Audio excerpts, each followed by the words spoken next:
सबने जय श्री राम जी। मैं संदीप मेरा स्वागत है सभी बैंकर्स का एक नई वीडियो में। तो आज हम करने वाले हैं मॉक टेस्ट नंबर 30। जो हमने गवर्नमेंट बिजनेस का जो गवर्नमेंट स्कीम का जो टॉपिक किया था, तो वो जो वीडियो थी उसके सारे के सारे जो टॉपिक्स जो थे, तो वो सारे के सारे हम मॉक टेस्ट में करेंगे ताकि आपकी जो प्रिपरेशन है साथ के साथ चलती रहे। और अगर आप चैनल पे पहली बार आए हैं मेल वन स्टडी पे, तो मेल वन स्टडी चैनल को सब्सक्राइब कर लीजिए, क्योंकि यहाँ पर आपको सारे का सारा जो सिलेबस है वो बिल्कुल फ्री में प्रोवाइड किया जाएगा बैंक प्रमोशन एग्जाम का। और अगर आप हमारी पहले की वीडियो जो चेकआउट करना चाहते हो, तो उसके लिए आप मिस्टर मिसेज मिलवान चैनल पे जा सकते हो, और वहाँ से आप हमारे पिछले 3 साल की जो वीडियोस हमने बैंक प्रमोशन एग्जाम की डाली है और जो मॉक टेस्ट डाले हैं, वो आप वहाँ पे जाकर चेकआउट कर सकते हो। तो चलिए शुरू करते हैं। तो फर्स्ट है हमारे पास, देखिए, which organisation backs the senior citizen saving scheme. SCSS यानी कि जो SCSS senior citizen saving scheme, उसको कौन चलाता है, किसके द्वारा वो लागू की गई है। ऑप्शन हमारे पास है private banks, cooperative societies, government of India, या फिर RBI ओनली। तो फर्स्ट का हमारे पास क्या हो जाएगा, सी। अभी मैंने आपको बताया कि गवर्नमेंट बिजनेस स्कीम जो हमने की है, ठीक है, तो ये सारी सारी वही है, तो इसलिए इसको चला कौन रहा है, गवर्नमेंट ऑफ इंडिया। सारे के सारे जो मॉक टेस्ट है, जो सारा जो सिलेबस है, आपको हिंदी और इंग्लिश दोनों में प्रोवाइड कराया जाएगा, ताकि आपको समझने में कोई भी जो इंग्लिश से हिंदी कन्वर्ट करने में कोई भी दिक्कत ना हो। उसके बाद सेकंड क्वेश्चन हमारे पास आया है, who can open an SCSS account. SCSS कौन ओपन कर सकता है, any person below 50 years, resident senior citizen of India, non resident Indian, या फिर हिंदू अनडिवाइडेड फैमिली। तो सेकंड हमारे पास क्या हो जाएगा, B, resident senior citizen of India, यानी कि वो पर्सन जो कि इंडिया के अंदर रहते हैं, ठीक है। और एज का भी इसमें होता है कि 50 साल की एज, ठीक है। लेकिन इसमें क्या यहाँ पे क्या बोला कि एनी पर्सन बिलो 50 ईयर, तो 50 ईयर से नीचे का नहीं, तो 50 ईयर से ऊपर का होता है, ठीक है। उसके बाद नेक्स्ट है, SCSS प्रोवाइड्स विच मेन बेनिफिट।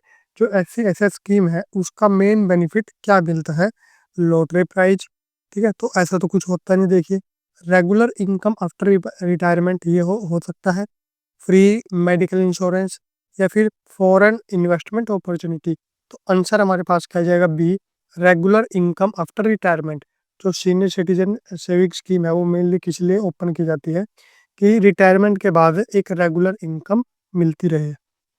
नेक्स्ट है हमारे पास question fourth, minimum deposit required to open SCSS। Minimum deposit कितना चाहिए इसमें, 500, 1000, 5000, या फिर 10,000। तो फोर्थ का हमारे पास हो जाएगा बी, 1000 डिपॉजिट करा के इनिशियल डिपॉजिट करा के ये अकाउंट ओपन कराया जा सकता है। नेक्स्ट है, what is the maximum deposit limit. Maximum deposit limit कितनी है, 15, 25, 30, या फिर 50 लाख। तो इसकी लिमिट हमारे पास होती है 30, ठीक है। 30 लाख की लिमिट होती है जो कि इसके अंदर डिपॉजिट कराया जा सकता है। नेक्स्ट है, which among the following is not eligible to invest in SCSS।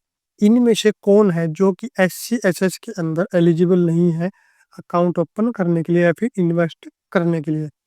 Resident individual age 60 years, वो पर्सन जिनकी एज 60 साल हो गई है। Retired defence personnel age 50 years, retired defence personnel जिनकी एज 50 साल है। हिंदू अनडिवाइडेड फैमिली, या फिर superannuate employ with 3 month of retirement, यानी कि ऐसा जो एम्प्लॉयमेंट जो कि रिटायर हो चुका है, 3 महीने अभी उसको हुआ है। तो इनमें से कौन है जो एलिजिबल नहीं है, ठीक है। पहली बात आपको ये ध्यान रखना है कि पूछ कह रहा है, ये पूछ रहा है कि एलिजिबल नहीं है, ठीक है। कभी आप ये सोचो कि एलिजिबल कौन है, उस हिसाब से देखो। तो इसका आंसर हमारे पास आ जाएगा सी, कि जो हिंदू अनडिवाइडेड फैमिली है, ठीक है, वो इसके अंदर एलिजिबल नहीं होती। बाकी जो 60 साल के हो गए, और डिफेंस के लिए 50 साल एज होती है, और ऐसा कोई भी पर्सन जो कि रिटायर हो गया है, उस चीज़ को भी 3 महीने हुए हैं, ठीक है, वो भी ओपन करा सकता है। लेकिन जो HUF है वो ओपन नहीं करा सकता। तो जो हमारा नेक्स्ट टॉपिक आएगा, वो भी हमारे पास HUF का टॉपिक आएगा। नेक्स्ट टॉपिक हम लेकर आएंगे। नेक्स्ट है, in case of a joint SCSS account whose age is considered for eligibility. ठीक है, तो इसमें क्या है, ये हमने पढ़ा था कि अगर जॉइंट अकाउंट ओपन कराया जाता है, यानी कि मान लो दो अप्लीकेंट मिलके एक जॉइंट अकाउंट ओपन कराते हैं, तो उसमें अब इसमें एज का चक्कर है कि इतनी एज के बाद इसको ओपन कराया जा सकता है। तो किसकी एज उसमें काउंट की जाएगी? First applicant, second applicant, average of both दोनों की, या फिर बोथ मस्ट हैव 60। ठीक है, तो सेवंथ का आंसर हमारे पास हो जाएगा ए, सिर्फ फर्स्ट एप्लीकेंट की। ठीक है, यहाँ